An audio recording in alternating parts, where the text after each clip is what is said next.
Hi and welcome back to the MTC. The merchant and the bunny walked through the open plains, and the merchant made nothing from the last village, so they're making their way to the imperial capital. Mr. Bunny Rabbit was excited to go further than he ever did when he tended the farm, but the merchant was quiet all the way through. The bunny noticed how the merchant seemed aloof and often stared at the palace from in the distance, and so he hummed a song. The bunny hoped that would ease him, but the merchant didn't do anything or say anything different. They just kept going. When they got an hour away from the capital, the merchant kept making detours and to delay the trip. One moment he wanted to pick some berries, another to hunt a deer and smoke it. That deer hunt took most of the day, and neither the merchant or the bunny were any good at hunting. But the merchant made sure they went through the capital gate by sunset. When they arrived, the bunny noticed how the merchant avoided eye contact with the imperial guards whenever he could, and he wasn't his friendly self here. He was somebody else. He avoided talking to people, not even to sell his wares. Not that the broken dreams were any use to anyone, thought the bunny to himself. The merchant made his way down a tunnel, and there was a dirty inn exterior. And when they went in, the inn was very clean and smelled incredible. The merchant took a single room for the night and said that he'll leave at daybreak. So go to bed immediately, said the merchant. When they were in bed, the bunny saw the merchant lying with his eyes wide open. The bunny wouldn't say anything and tried to go to sleep despite everything. Then, at 3 a.m., the imperial guard broke into the room and took the merchant away. When the sun rose, the bunny didn't waste any minute to go to the empress' castle hoping to find the merchant. He asked the guards, and they told him no such things had happened in this land, nor were there any ever merchants disappearing in the middle of the night. And the bunny knew exactly what he lived through last night, and he knew what he saw, but the increasingly stern looks and tone of voice he got from the guards told him to better not to argue too much.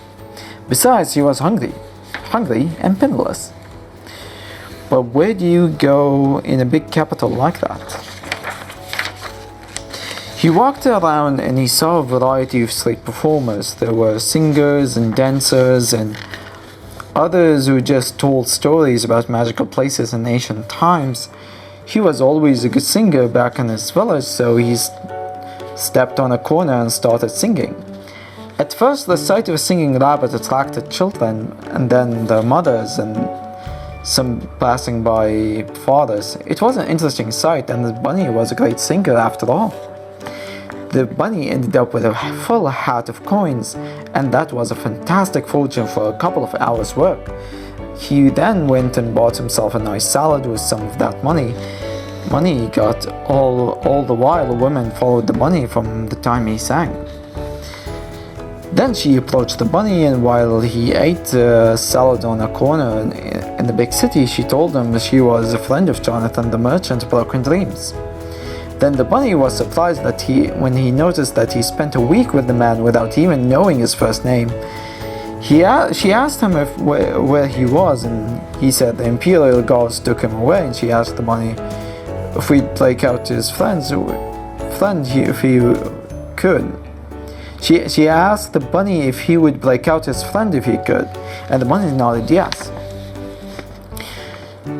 Now the empress sat in her court watching a new jester doing a funny routine, and she yawned at every punchline and never broke a smile until the young man started sweating bullets. Then the court servant announced a new entertainer, a singing bunny.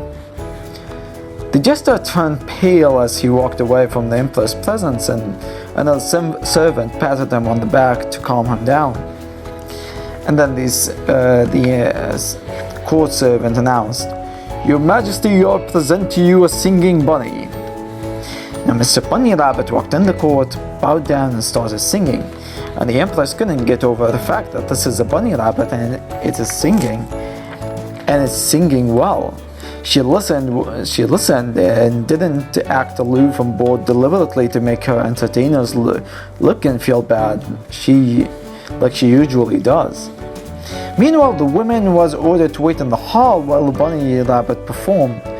When the guard left, she walked around the halls keeping her head down, pretending she was a servant. Then she opened the door carefully not to make much noise and slipped in the Empress's treasury room.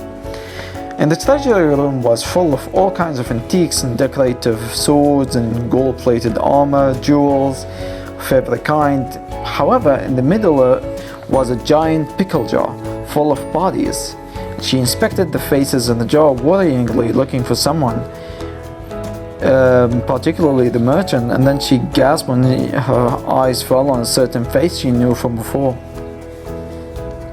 When she was done inspecting and made sure that the merchant wasn't actually in the jar, she left the room and went back to the hall, fighting the tears in her eyes all on the way. She arrived at the hall and sat down like she never left, and moments before the guards came in escorting the bunny rabbit. He came back with a ukulele. That night, the bunny rabbit spent time learning to play the ukulele to accompany his singing voice, and then the woman said that she found out where the merchant's broken dreams was kept, and asked if the bunny rabbit would help break him free.